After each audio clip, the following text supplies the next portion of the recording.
Hi viewers, welcome to our channel. ప్రస్తుతం మనతో పాటు దాము బాలాజీ గారు, సీనియర్ జర్నలిస్ట్, వారితో ఒకసారి మాట్లాడదాం. సార్ నమస్కారం.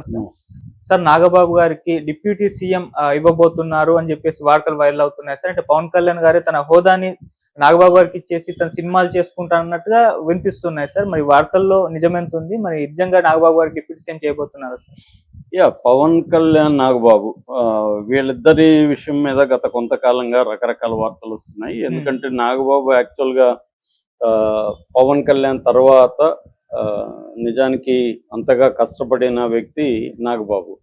అంటే మనకి నాదెళ్ల మనోహర్ కూడా ఉన్నాడు, కానీ నాగబాబు రోల్ అనేది డిఫరెంట్ రోల్.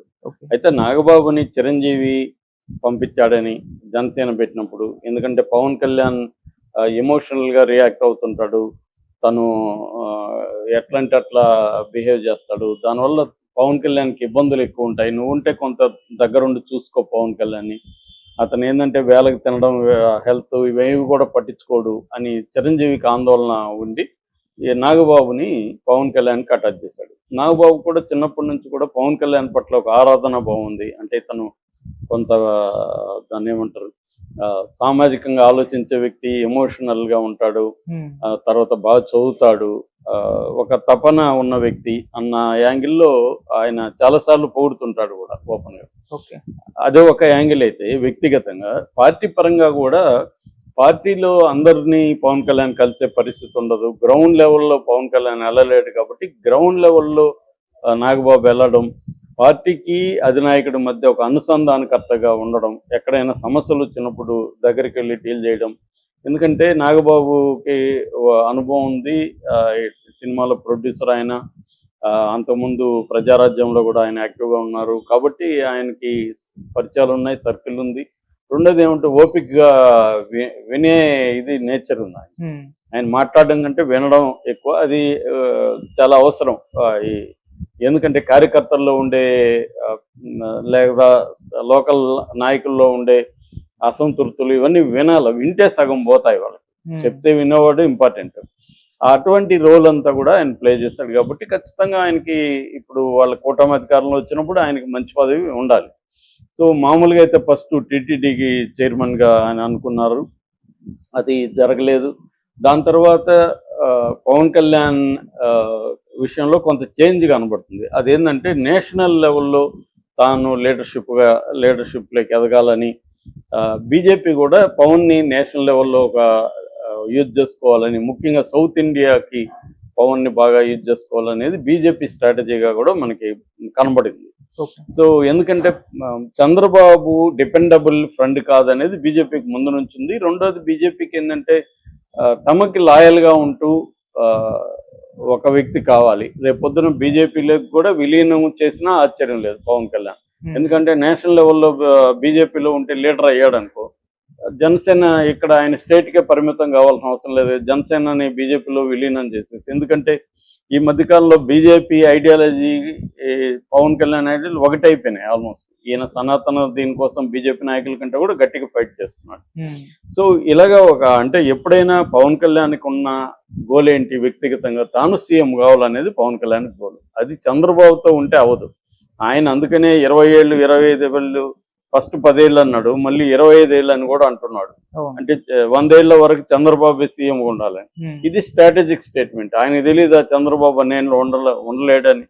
కానీ అంటే చంద్రబాబు ఉంటే ఉండాలి తప్ప లోకేష్ సీఎంగా ఉండడానికి నేను ఒప్పుకోనని ఇండైరెక్ట్ గా పవన్ కళ్యాణ్ చెప్తున్నట్టు. అది అంటే అర్థమేమి, అది న్యాయమే. ఎవరైనా వేరే వాళ్ళు లోకేష్ సీఎం అవడానికి ఇతను ఎందుకు పనిచేస్తాడు? ఇతను పొలిటికల్ పార్టీ పెట్టాడు, తనకంటూ ఒక ఇమేజ్ ఉంది, తనకంటూ ఒక ఓట్ బ్యాంక్ క్రియేట్ అయినాడు, తను సీఎం కావాలనేది తనకి గోల్ ఉంటుంది. సో లోకేష్ కంటే నేను ఏ విషయంలో తక్కువ అని తను అనుకుంటాడు కదా.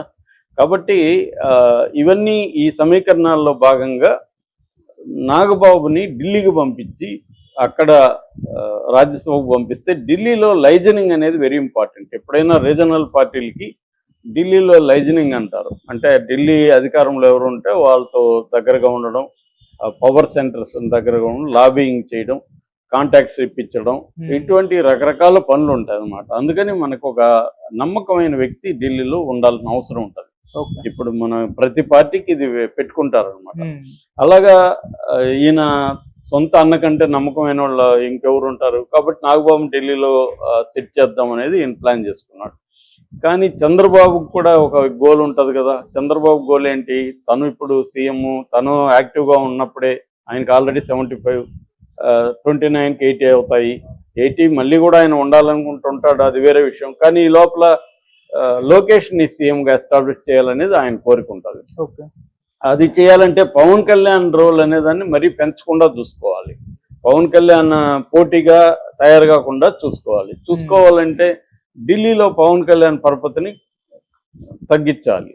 సో దానికి ఆయన్ని ఢిల్లీలోకి పంపించకుండా అక్కడ వేరే వాళ్ళకి సానా సతీషుడు లాంటి వాళ్ళకి కూడా ఇచ్చారు. నిజానికి సానా సతీష్ మీద తెలుగుదేశం మీడియా, ఆంధ్రజ్యోతి పేపర్లో కూడా బాగా నెగిటివ్ వచ్చింది. సానా అని పేరు పెట్టకుండా చానా అని పేరు పెట్టి అతని మీద నెగిటివ్గా రాశారు.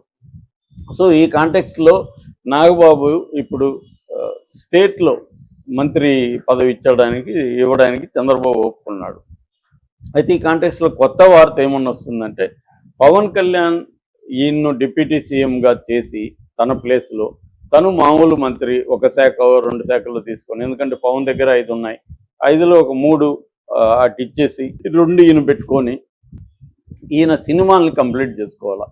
ఎందుకంటే ఆయన బలమంతా కూడా సినిమాల ఇది లేకపోతే ఆయనకి ఫ్యాన్ ఫాలోయింగ్ ఉండదు. ఫ్యాన్ ఫాలోయింగ్ లేకపోతే గట్టిగా పనిచేయడం అనేది క్యాడర్ ఉండదు. ఆయన ఏంటంటే ట్రెడిషనల్ పొలిటికల్ పార్టీ స్ట్రక్చర్ కాదు పవన్ కళ్యాణ్ది.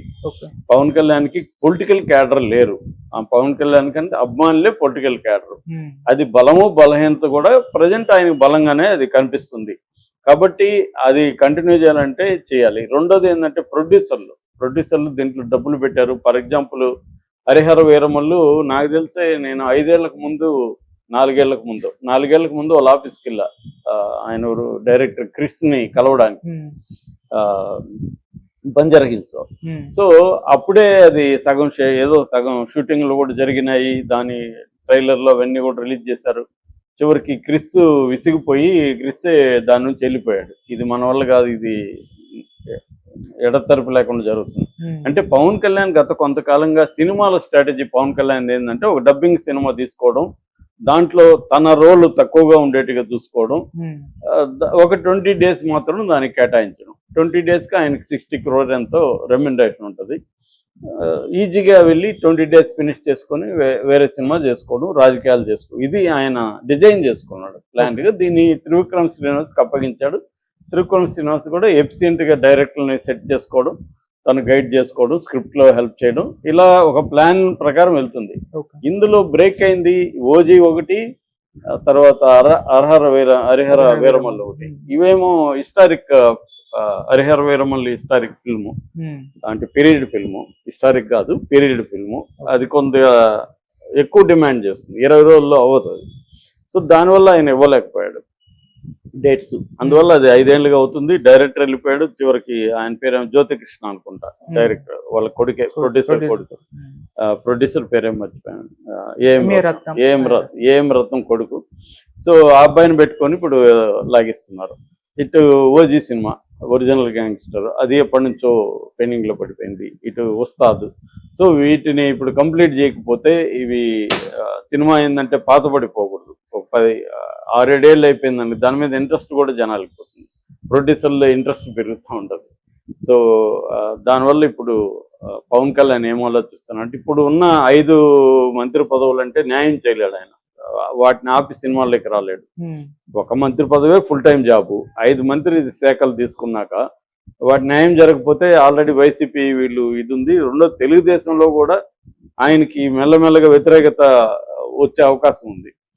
కాబట్టి ఆయన ఇప్పుడు ఏం ఆలోచిస్తున్నాడంటే, నాగబాబుని ఫుల్ టైం పెట్టేసి ఒక 3 శాఖలు నాగబాబుకి ఇచ్చి, నాగబాబుని డిప్యూటీ సీఎంగా చేసి తాను మంత్రిగా ఉంటూ ఒక 2 శాఖలు తను తీసుకొని, అది కూడా అంత పనులు అవసరం లేని శాఖలు తీసుకొని, సో దాంట్లో ఇప్పుడు సైన్స్, టెక్నాలజీ, ఎన్విరాన్మెంట్, వీటిలో full time day to day అంత ఎక్కువ పని ఉండదు.